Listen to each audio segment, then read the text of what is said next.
Fantastic. So, ransomware. We've all had the headlines. There's lots of different companies, corporates, small businesses. There is hospitals being attacked. You've seen the kind of misery that it's caused by ransomware, but have you personally ever been a victim? You might have been involved in ransomware as part of your work, but have you ever been an actual victim? Probably not, I'm guessing. I might be wrong. I want you to imagine, just imagine now for a moment, that you are going to be a victim. You're a small business owner. Okay? But just have this thought in your head. Forget what you normally do. You're a small business owner now.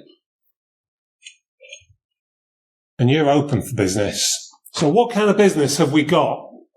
You'd be glad to know, and for the eagle-eyed members of the audience, you're running a donut shop, a bakery, and you're creating wonderful sugary delights to be sent out across the internet, in the mail, and for people to come to your shop to buy them. So one morning, you wake up, the alarm clock goes off, and you're very sleepy, very tired, but you get out of bed, and off you go, and you have a shower. So just like any other normal day, get yourself dressed, go downstairs, put the kettle on, make yourself a nice cup of coffee. And whilst you're having this coffee, you are thinking about the day ahead, as you would in any other normal job. So you'd be thinking about things like staffing, ordering, invoices to pay. It might be sorting out your kids as well, all that kind of other sort of bits and pieces. For all those day-to-day running of that business and how you're just going to manage the day ahead. So you think, fine. If you then go, brush your teeth. Some of you may be thinking, what are you on about, Richard? You've missed out.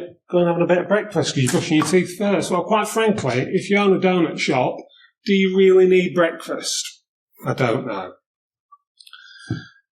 So you check your phone because you've brushed your teeth, getting ready to go out the door, check your phone, your website's down. You're thinking, something's not quite right here.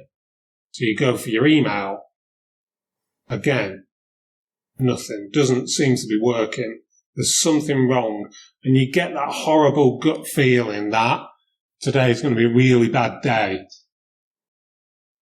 So what do? You go to your laptop. WTF. Where's the Facebook? That's surely what it stands for.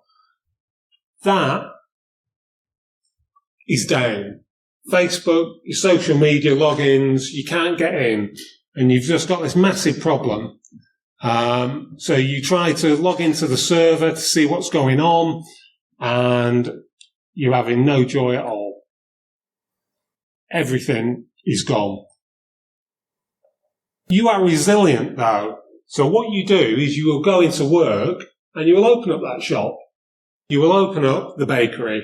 You will get started because you've got people who are relying on you, your members of staff, your customers, you've got suppliers coming in, you've still got to crack on, but you're trying to do this now manually, which is fine, because that's how you first started off without the IT. So you start operating this business.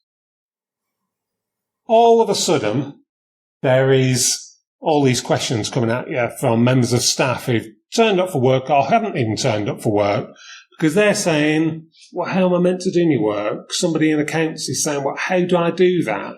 And you're trying to field these questions as well as trying to just do your normal job. How long is this going to take till it's over? And at the moment, you don't even know properly what you're dealing with. What we're going to tell customers? Do we tell them we've had a cyber attack? Do we just tell them the IT's down? What do we tell suppliers? The same thing? We don't know, do we? Unless you've really thought about this beforehand, it's a very difficult one to sort of deal with there and then at the time and to make those right decisions. you'll have some members of staff who will be really quite worried because they'll see these things on TV and they'll be thinking, how will I get paid? Okay? So it's not just affecting you, it's affecting lots of different people. I would suggest whatever size business you are working in, have a little think about these things. It doesn't have to be a full tabletop exercise. It just needs to be a little thought process and a little plan as to what you might do in those circumstances. But definitely what you will need to do is have a way of communicating that with, firstly, your customers, and then with your staff and everybody else who is involved in that company. So, you're trying to find out now what's going on. You find a ransom note, pay up or else. That ransom note you found on the server, and for those of you who've never been involved in a ransomware incident, often the threat actor will leave a text file on somewhere on the system, or they'll email it to you, or they'll get it to you in some different way. But it's basically a text file which will tell you what has happened. And I'll give you an example of what that looks like. So this is the Lockbit, the most latest one that they did. And every ransomware group has different ransomware notes that they've created, and you can find lists of these on the internet. I just want to quickly kind of go through this and just explain little elements to it. So the first part of it, you've got they're real good at marketing. So Lockbit 3.0, the world's fastest and most stable ransomware from 2019. Your data is stolen and encrypted. Now, for a lot of people in this room, because you've got a real healthy interest in IT or unhealthy interest, you're not worried too much about that. But for most members of the public, most people who are just running organisations who aren't involved in this, they will have a sense of fear. They're thinking, oh my God, stolen, encrypted, what am I going to do? There's a whole list of browser links, which are how to get onto the dark web and where to go to find out more information about this. And then what do they put in? They say, what guarantee is there we won't cheat you? So they're introducing that fear again, that there's no other option other than pay the amount of money. There's a lot more blah, blah, blah, blah about go and have a look, see what Elon Musk is talking about in this particular one. They're just trying to convince you and give you social proof. But there's an interesting line here. It says, if you pay, we will fulfill all the terms we agree on during the negotiation process. So this really goes for all these threat actors. They're criminals. Generally speaking, their main motivator is greed and money. Sometimes it's not, but the majority of the times it is. So therefore, they recognise there might be a negotiation process because they were going to come in really high. It's like buying a second-hand car. There's always going to be a sticker price on the window, but you're not expected to pay that. The chances are there's going to be some form of negotiation, and exactly the same happens here. What else are they going to say? You need to go onto a tour onto the dark web. Well, crikey, people read about this, they hear about it on the TV, and they think this is very scary. So they provide a nice, helpful how-to guide. This is how do you go on tour, how do you access this, because they recognise that some of these people won't be IT literate. Personal tour chat link, it's been removed from here, but you'll be given a code of some description. So when you go onto the site, the reason they do that is not really so it's your personal bit to get in there to be able to speak to them. It's so they know who to pass you on to. So in the affiliate scheme of ransomware negotiators, they will have lots of different hackers working under the banner, for example, Lockbit, and then they need to know when somebody contacts them on the website, who do we need to send them to? They need to send them to that hacker who was dealing with that particular attack. And that's where that personal chat link comes in. So then you'll be sent on to them. You might deal with more than one person as well when you negotiate with them. You then have another little snip of your personal ID, and they're warning you, don't mess with these files, they're installing fear, there's going to be problems if you do, and do not contact the police or FBI for help. Don't tell anyone that we attacked you. So that sounds very similar to like kidnaps. I previously spent nearly 3 decades in law enforcement in the police, and we see this very often in coercive control within domestic incidents. We see it in abusive relationships. We see it in scenarios where you've got a sex offender, for example, and they'll try and isolate and silo the victim so they can't speak to anybody else, their friends, people who may rationally give them some good advice. So it's all about the fear. So, time to negotiate. What should you do first? Anyone? Anyone from the audience? Any ideas? Just throw something out there. Call the police! Excellent. A really good answer. Yeah, call the police.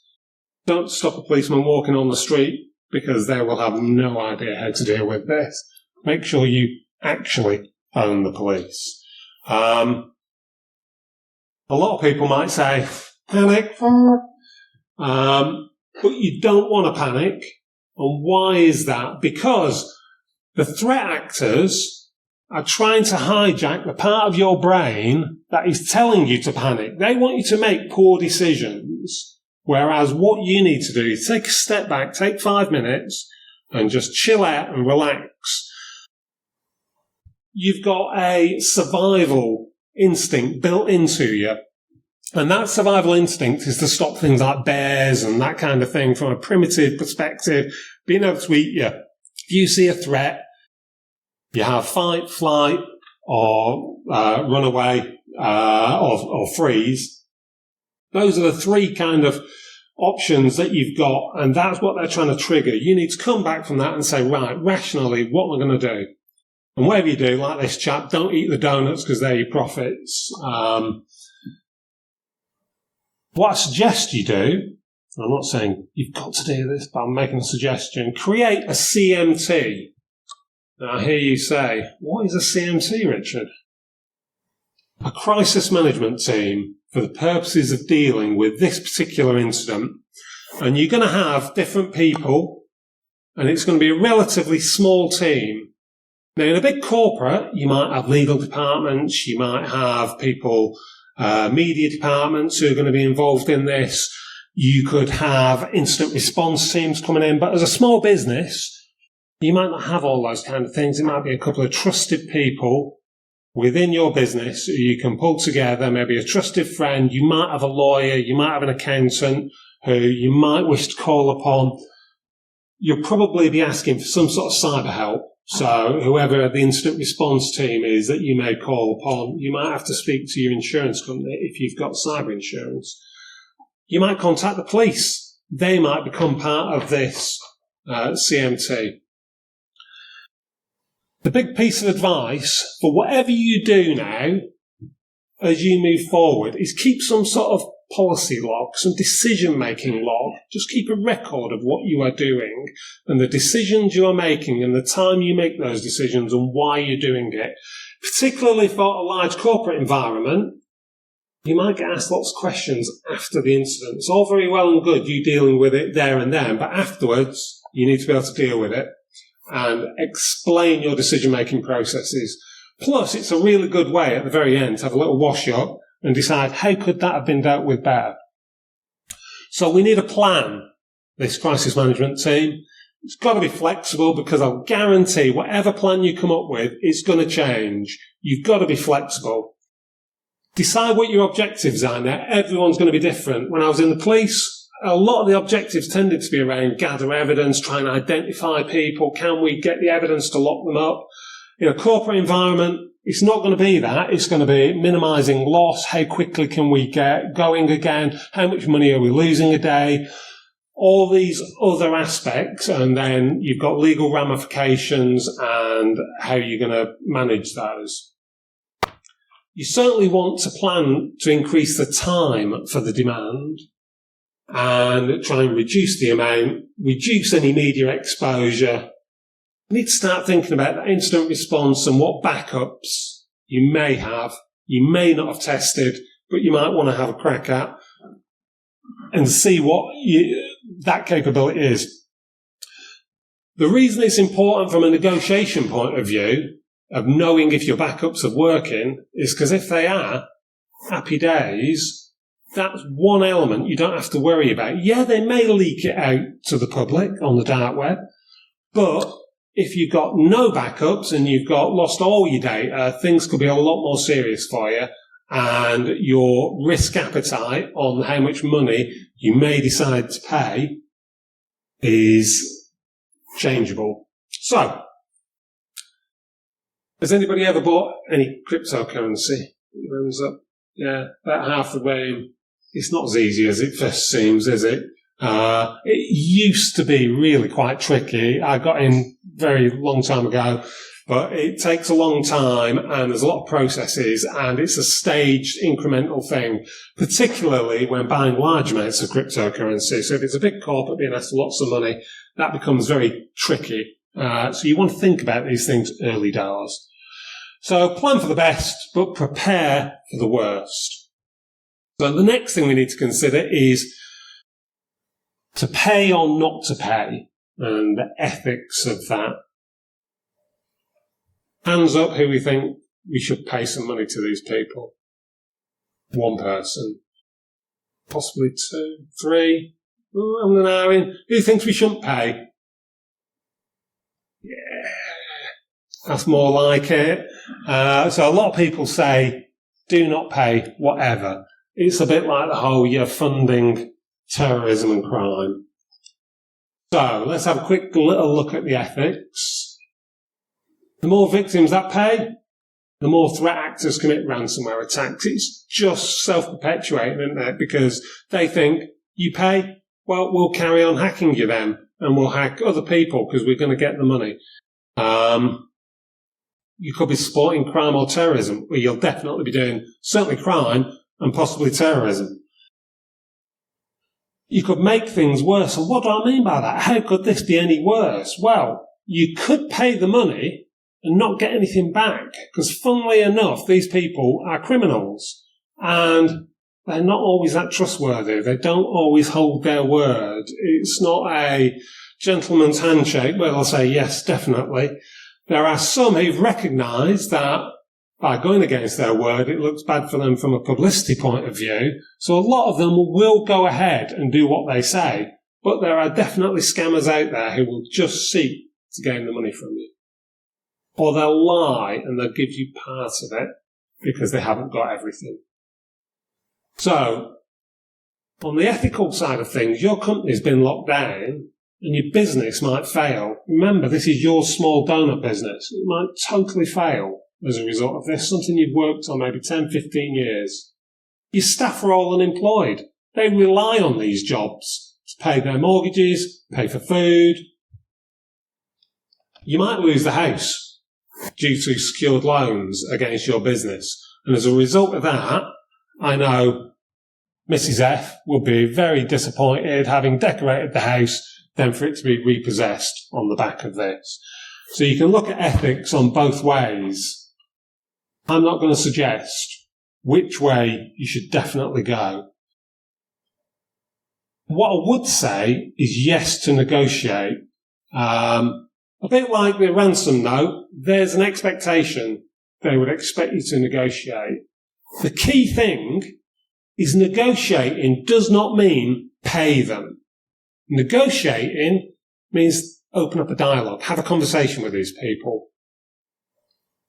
It will give you time, and time is absolutely vital for the incident response teams to work in the background, for testing the backups. That could be critical in getting you back up and running And by the time you know the state of play in a couple of days' time, or a week's time, that could be very different from when you first open those messages. So definitely start that negotiation process. You might also gather intelligence that could be totally vital post-incident. And what I mean by that is you might have evidence that could convict these people, even though you might not know it at the time. And you may well obtain a reduction in the demand. And very often there is some form of reduction during these negotiations. So is it legal to negotiate? I think probably most people are aware that yes, it is legal to negotiate. But what you've just got to be a little careful with on a legal perspective is sanctions. There's lots of sanctions. They're listed on the .gov website as to countries that we can officially trade with and send money to, and in particular individuals who are on sanctions list who we're not allowed to do any sort of trade or send money to in any shape or form. You will commit criminal offences. So you need to check those lists. And a lot of these threat actors are Russian, or they're coming from the Ukraine, Russian-speaking languages. And you've just got to be very careful. However, a lot of the threat actors have recognised they're not going to get any money if they advertise the fact they are Russian, or coming from another state where there's sanctions against them. So a lot will avoid telling you they are Russian. So you won't necessarily know, but you've just got to keep that decision log as to what research you've done. How have you decided, how you come to that decision that you are going to make a payment, you don't believe them to be on the sanctions list. Got to consider money laundering, because this will be criminal proceeds and where money's going through various accounts. Shouldn't cause a massive issue. There's going to be regulatory reporting, as in financial services, but certainly if there's PII, personal identifiable information, that's been taken or leaked, or they're saying they've got and they're going to leak, there's going to be ICO reporting possibly. So those are them sort of legal considerations that you just need to think about. So who should be the negotiator? Are we thinking it should be someone in the media team, if you've got a media team, because they're very good at speaking to people, aren't they? Should it be sales? Because again, they're great at negotiating. Should it be the CEO? Because they've set the company up and they can make fantastic decisions. Or should it even be the police? Because you might have, like we said, called the police to start off with. They might be helping you on it. Well, if you are Chief Wiggum, he may state that your donut shop is critical national infrastructure, and therefore you get the 5-star service and will help you out no end and throw everything at this. But the problem is with the police and all law enforcement is they've only got a finite amount of resources, and the chances are you may not get the assistance you're hoping for.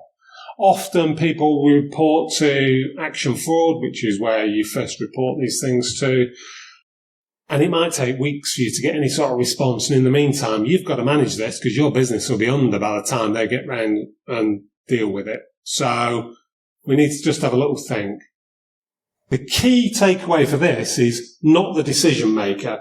Whoever is going to deal with this, you don't have the decision maker because you've got nowhere to go when there's a negotiation taking place. If the threat actor is saying, well, I want you to send us so much money, and as a decision maker you're saying, well, I can't do that, I say, well, yes, you can, and you've no one to turn to. It's easier to say, well, I'll put that to the board of directors, or I'll speak to the management, get them to make the decision. I'm not the decision maker. What's that giving you? Giving you time. You can build this time in. You don't have to say right at the start, oh, we need more time. What we do need to do is select the right person for this. You could consider a professional, someone who's got experience, who's done it before, like myself. A lot of incident response companies, they've got experienced people on their books who've been involved in ransomware negotiations. But they need to be someone who is calm. They can control their emotions. They're able to listen. They're used to dealing with a bit of conflict and don't get sort of flustered by that.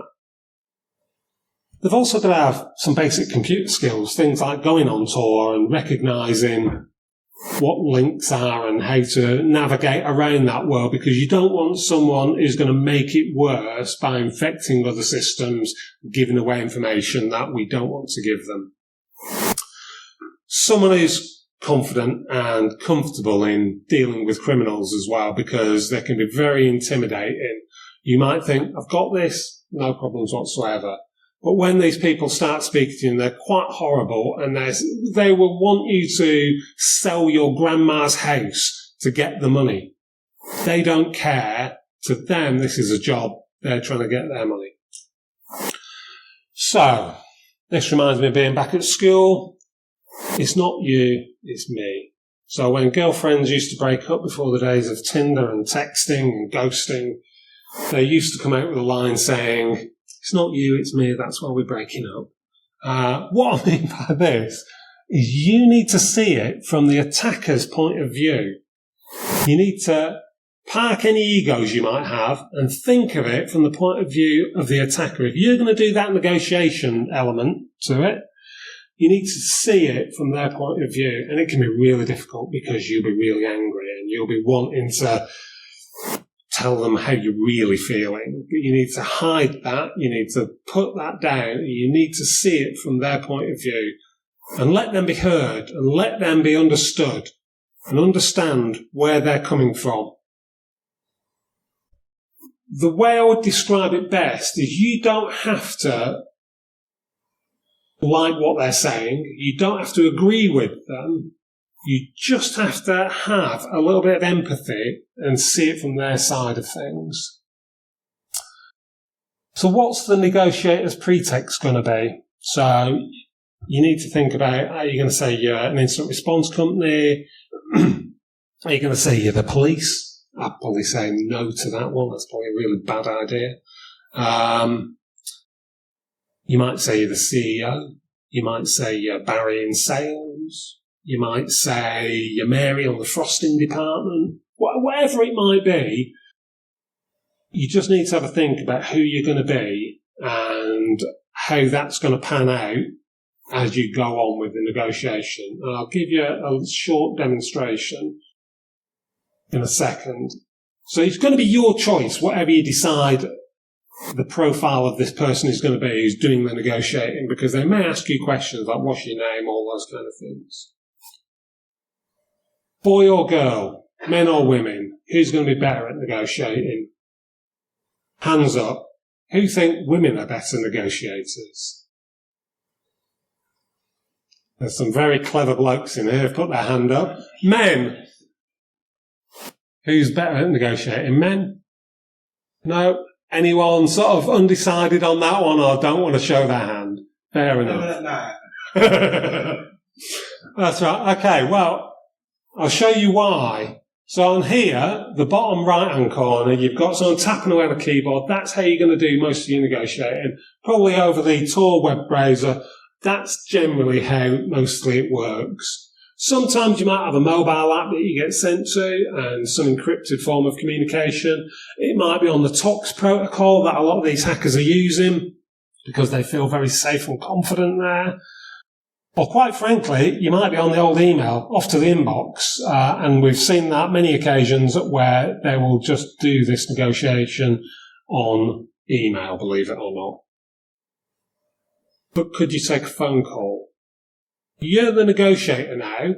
Could you take a phone call?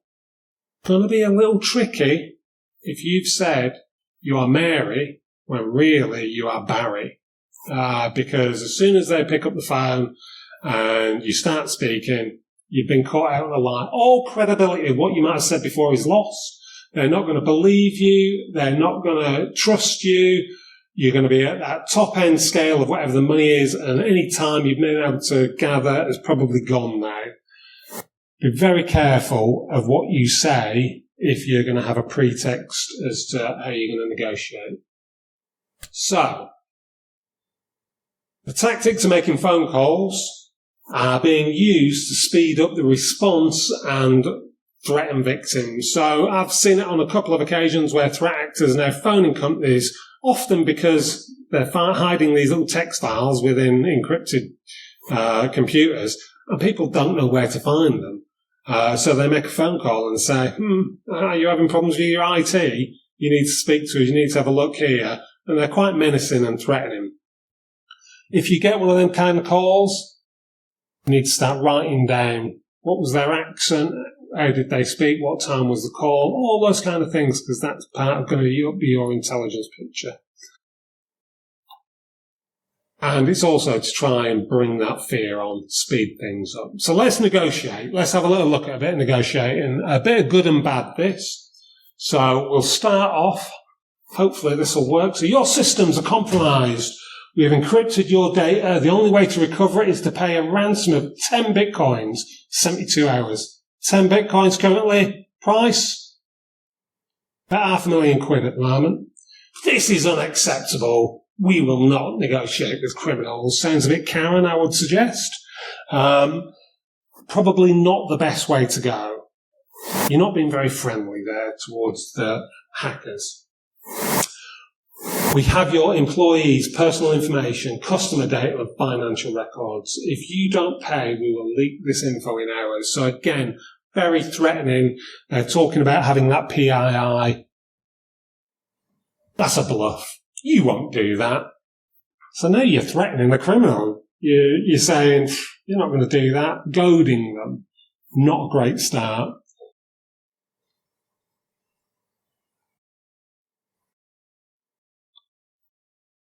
So, we've already privately shown you 3 test data files to prove our point. We are patient people, but time is running out. So very often they will give you a sample of things that they've taken just to prove a point. We need more time. It's the weekend and the banks are shut. Brilliant. So you're asking for more time, but you're giving a good reason for it because you're saying it's the weekend, never going to be able to get that sort of money moved around. There's loads of reasons why you might want to increase the time span. That's a good bit of negotiating. We can only allow you a maximum of 5 days. After that, we'll publish your data and you will have to pay data protection fines. You have until blah, blah, blah. So they're giving you exact time spans, which is great. You've already got an extension of time. Things are getting better already. You're starting to take a bit of control back, which is a lovely feeling when you're in this position. You're responding in a nice, pleasant, nice way. Thank you. The new date and time is noted. I will let the owners know. So again, you're saying you're not the decision maker.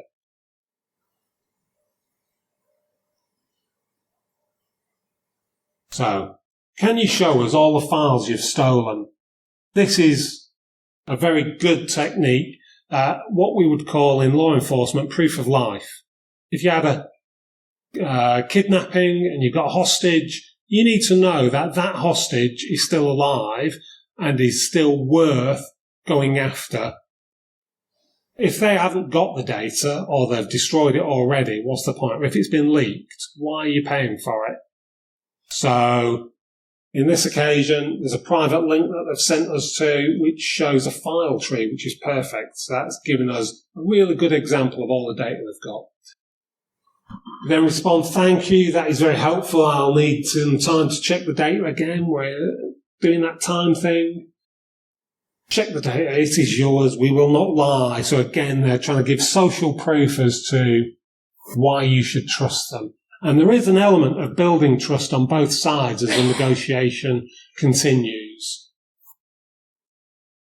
And finally, we have a backup plan. We can restore our systems. Probably not the best way to go. We're just sort of bragging. We're giving them information we don't need to give them. They're then saying your backups are also encrypted. And if they weren't, rebuilding them will take weeks. By then, the damage will be done, basically. So, that's fair enough. If they're saying, even if your backups aren't encrypted, that may suggest something that they don't really know, do they? So you need to kind of analyse everything that's been sent. And words matter. words really matter in these negotiations, and that's on both sides. Then there's a veiled threat from the negotiator. We will involve law enforcement. And to be fair, most of these hackers don't care. They've put things in place to try and prevent being identified. So we'll quickly go through those key points. So don't panic, create CMT. Negotiate doesn't mean pay them. Who will negotiate? Set your objectives, plan what is, make it worse, legal, sanctions. You need to listen more than you chat, and be nice even though inside you might be really, really angry. Get help, you're not alone. So last 2 slides here. Your help, police, your regional organised crime unit, cyber teams, they may be able to assist you. National Crime Agency, I put on their action 4 because that's where you'll be your first port of call, but just be aware this isn't going to be a quick call back saying we've got this, we're coming down to your business now. You might consider professional negotiators, incident response companies able to help you. It's obviously going to cost money. Cyber insurance companies, if you've got insurance, they may be able to assist. You've got nomoransomware.org, which is a site that you can go to, which has decryption keys on there. Again, you need someone with a little bit of technical knowledge to assist you with that, but that could be an option. And you've got the NCSC who will be able to provide advice and help. Put this slide on here just very quickly if people want to take a shot of that, or you can Google it. Financial Times, ransomware negotiation. Just type that into Google when you come to this. Basically, it's a little game and it's really good fun. If you want to have a go at being a ransomware negotiator, have a click on this and you can go through and practice. Really good fun. And you'll realise, actually, it's quite tricky. Even I've found it tricky on this game. That's it. We're up to questions. So, sorry if I've gone on 5 minutes too long, but we've still got time for questions. So, hands up. Yes, Joe? I've got a question. So, you wouldn't have your tech team do your negotiations, would you? Really? Sorry, say that again? You wouldn't have your tech team do the negotiations? Well, it's interesting. I personally wouldn't, but a lot of companies, the IT team kind of fall into the role of being the negotiator because they can do the IT role. So for me personally, I see it as there's 2 distinct roles there. This is a human element and you're looking at emotions and psychology and there's a lot of other elements. I would suggest have someone who's probably better at the talky bit, but have someone from the IT team in your CMT to assist. So with that in mind, just because someone could hack your system, does that make them the best negotiators on their part? So what I'm trying to say, do the hackers pass you on to a negotiation or a sales team in their department to get the best results? Because there might be neurodiverse, they might be able to banter communication errors with understanding culture from Russia, for example, the UK. Yeah. So would it be better to have the hackers pass it on to another service, like some ex-salesperson tries to... Is that a thing, or is it just hackers just doing it directly as part of the team? Often it is just hackers who are negotiating with you. Some of the big players have recognised that they can get more money. Things that I've identified in doing this is they will have crib sheets and they will send out nearly sort of sales literature to the hackers to say, if you get asked this question, this is a good way to deal with it. And they're going through check sheets. You might be starting to get somewhere and have built a rapport with someone, and then all of a sudden you get put onto a different hacker and then you have to build up the rapport. And you can tell, even though you're not talking to them on the phone, just by the text that's going on, you know you're already speaking to someone different and you've got to build that rapport again. So it can be quite tricky. But very often that it can be their downfall that they're not geared for this. They're good at the hacking, not necessarily good at the negotiating. Any other questions? Yes. My best is just paying nothing. And I've had that on a number of occasions now where we've just not paid for various reasons. But it's normally after a long, engaging negotiation with these people. I would typically aim for at least a reduction of half, but often it's sort of that 75% mark. But anything off that full fat figure is really what you're after. But you might find that you don't have to pay anything because of the way the negotiation's gone and what you find out during it. So, any other questions? Yes, right at the back.